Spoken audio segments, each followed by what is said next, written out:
8 قسمیں جو بیرون ملک پولیس والوں کو پڑھائی جاتی ہیں پیولی پولیس کے حوالے سے کرپشن. آپ اندازہ لگائیں کینسر ہے. اس کے بعد باقی کیا رہ جاتا ہے کسی معاشرے کے پلے؟ وہ کیا ہے؟ Corruption of authority. کسی بھی شکل میں کسی بھی قسم کی اتھارٹی کو مس یوز کرنا، ایبیوز کرنا، یہ غلیظ ترین قسم ہے. اچھا آگے آ جاتے ہیں کمیشنز اینڈ کک بیکس. ان کی داستان بہت بھیانک ہے. اس کے بعد آ جاتا ہے اپورچونسٹک تھیفٹ. اس کے بعد آ جاتا ہے شیک ڈاؤنز اسے کہتے ہیں. یہ وہ ہے جو بیرون ملک پولیس کے آفیسرز کو ڈیورنگ ٹریننگ جو پڑھایا جاتا ہے. اچھا اس کے بعد آ جاتا ہے پروٹیکشن آف اللیگل ایکٹیویٹیز. یہ جو ہمارے ہاں پولیس میں اکثر ہوتا ہے کہ کہیں کوئی اڈا چل رہا ہے، کوئی جوئے کا ہے یا جس چیز کا بھی ہے، اس کو پروٹیکشن دینا، یہ وہ سارا وغیرہ. اچھا ڈائریکٹ کرمنل ایکٹیویٹیز تو سیدھا سادہ ٹھیک ہے. اچھا انٹرنل پے آفس. پھر ایک اور چیز ہے اسے کہتے ہیں دا فکس. ٹھیک ہے. یہ ساری چیزیں مل ملا کے ہوتا یہ ہے کہ جب ایلیٹ کرپٹ ہوتی ہے تو ایلیٹ کی کرپشن کا مطلب ہے کہ انسانی جسم میں جو رول ہوتا ہے سر کا، دماغ کا، وہ ایلیٹ کا رول ہے ایک سوسائٹی میں. جب آپ کا دماغ کرپٹ ہوگا، جب یہاں گندگی اور غلاظت آئے گی، تو پھر میرے جسم کے سارے اعضاء چونکہ موو کریں گے میرے دماغ کے احکامات پہ. میرا ہاتھ بھی اگر ہل رہا ہے تو سگنل یہاں سے جا رہا ہے. سو جب آپ کی ایلیٹ کرپٹ ہوتی ہے، مثلا یہ کیا کرتے رہے ہیں، یہ اب میں نام نہیں لیتا، وہ اقتدار میں نہیں ہے، فارغ ہو چکے ہیں، ختم ہو چکے ہیں. ایس آر اوز چینج کرنا، یہ کیا ہے؟ جب ان کو پتہ ہوتا ہے کہ یہاں انہوں نے انڈسٹریل اسٹیٹ بنانی ہے، یا یہاں سے موٹر وے گزرے گی، یا یہاں سے رنگ روڈ گزرے گی، اس کے ارد گرد زمینیں یہاں ایئرپورٹ بنے گا، اس کے ارد گرد آپ زمینیں خریدو. یہ 1 کروڑ ایک قسم. ہوتا کیا ہے پھر؟ دی انٹائر سوسائٹی ولگرائز ہو جاتی ہے، برباد ہو جاتی ہے. ہوتا کیا ہے اس ملک میں جو ہوا، ہمارے اور آپ کے سامنے ہوا، ریلوے ٹریکس پہ مارکیٹس بنی. اس سے بڑی گندگی، غلاظت، لا قانونیت ہو سکتی ہے؟ اچھا پھر کیا ہوا؟ خیرات میں ایمبولینسز آئیں state of the art Scandinavian countries سے. ان کو سٹرپ کر کے، ننگا کر کے، اس کا سارا سامان ایمبولینسز کا نکال کے اعلیٰ ترین وہ مارکیٹ میں بیچ دیا، اور ایمبولینسز کو ویگنز کے طور پہ چلا دیا گیا. یہ سندھ میں ہوا. یہ کوئی لیول ہے. اچھا اس کے بعد کیا ہوتا ہے؟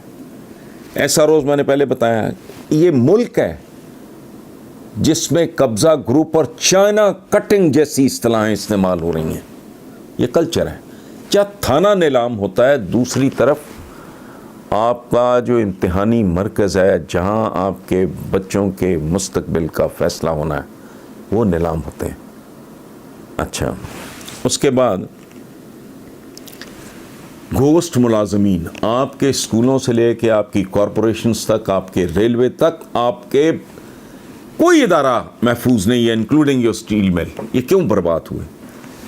دیکھیں ادارے کی ایک پہچان ہوتی ہے بہت بڑی کہ اگر جہاں 1000 بندے کی ضرورت ہے، اگر آپ نے 2000 کر لیا، 1500 کر لیا، 1200 کر لیا، تو سمجھیں وہ ادارہ مکمل طور پہ ناکام ہو چکا ہے.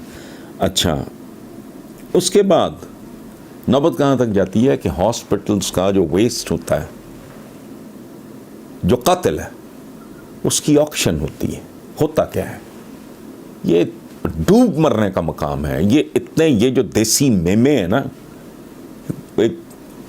میں کیا لفظ اس کے لیے استعمال کروں، ہاسپٹل کی جو ویسٹ ہے اس کے پلاسٹک سے جو برتن بنتے ہیں، آپ کو پتہ ہے کہ وہ تل کے بکتے ہیں، اور وہ اس ملک کا غریب ترین طبقہ وہ تول کے برتن پلاسٹک کے خریدتا ہے، اور ان برتنوں میں کھانے کا مطلب ہے خودکشی.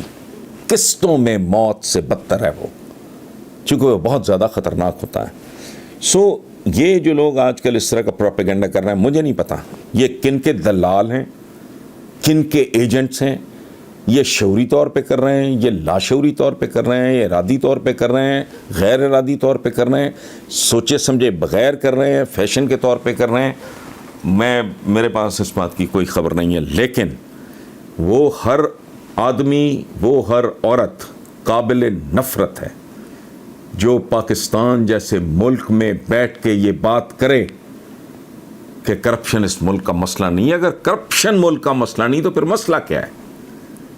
اگر دیکھو آپ کو، اگر آپ کی دوا خالص نہیں، آپ کی غذا خالص نہیں، آپ کے بچوں کی تعلیم خالص نہیں، تو پھر آپ جان لو کہ آپ کی دعا بھی خالص نہیں رہ جائے گی۔ ایک بد دعایا ہوا، ایک پھٹکار زدہ معاشرہ، یہ جو ہم سب کچھ یہاں بھگت رہے ہیں۔ اور اس ملک میں آپ کو ایک اور بات عرض کر دوں کہ ایک ہم بات کرتے ہیں غربت اور امارت کی، معاملہ یہاں ختم نہیں ہوتا۔ یہ جس طرح کا ایک جہنم ہم لوگ کریٹ کر رہے ہیں، میں بھی اس میں شامل ہوں، اس میں آپ کا شراف بھی نہیں بچے گا، آپ کی ایلیٹ بھی نہیں بچے گی۔ یہ بالکل آپ، یعنی کس بری طرح آپ نے برباد کیے کردار کہ لاکھوں کے حساب سے 1122 یا 15 جو اس طرح کے ایمرجنسی میں آنے والے لوگ ہوتے ہیں، ان کو صرف شغل ملنے میں لوگ، اور کو 10 20 50 ہزار، لاکھ، 2 لاکھ، 4 لاکھ، 5 لاکھ نہیں، لاکھوں کے حساب سے سال میں کالز کی جاتی ہیں۔ سو ان لوگوں سے بچیں، یہ انتہائی قابل نفرت ہیں جو لوگ یہ پروپیگنڈا کرتے ہیں کہ پاکستان، کرپشن پاکستان کا مسئلہ نہیں۔ پاکستان کا مسئلہ ہی ایک ہے، کرپشن، بھلے وہ مالی ہو، اخلاقی ہو، جذباتی ہو، روحانی ہو۔ کرپشن کے علاوہ پاکستان کا کوئی اور مسئلہ نہیں ہے، کوئی چیز۔ دیکھیں یہ ایشٹرے ہیں، یہ اگر سونے کی بھی ہو تو اس میں سگریٹ ہی بجھایا جائے گا۔ اس میں اگر میں پانی پیوں گا تو میں ظالم ہوں۔ یہ ظلم کا مطلب کسی کو چاقو مارنا، خنجر مارنا، گولی مارنا ہرگز نہیں ہے۔ یہ قوم الظالمین۔ میری گزارش آپ، اچھا یہ سونے کی ہو، اس پہ ڈائمنڈز لگے ہوں، اگر میں پانی پیوں گا تو میں ظالم ہوں۔ اسی طرح یہ گلاس ہے پانی کا، یہ کچی مٹی کا بھی ہو، اس میں اگر میں سگریٹ بجھاؤں گا تو میں ظالم ہوں۔ چیزوں کو ان کو درست طریقے سے استعمال نہ کرنا ظلم ہے۔ سو اس ملک میں اگر آپ کو لگتا ہے کہ ہر چیز اپنے مقام پہ تجاوز کرنا، یہ تجاوز صرف تجاوزات سڑکوں پہ نہیں ہوتی ہیں، ہمارے رویے، ہمارا ایک ایکٹ اگر ہم اپنی حدود سے تجاوز کر رہے ہیں، وہ بھلے کسی بھی قسم کا ہو، وہ بھی ظلم میں شامل ہوگا۔ تو بنیادی طور پہ یہ معاشرہ بہت بری طرح، یہ جو میں بار بار یہ پیٹ رہا ہوں کہ اقتصادیات نہیں، ہمارا پرابلم اخلاقیات کی بربادی ہے، جس کا سادہ ایک لفظ میں مطلب بنتا ہے کرپشن۔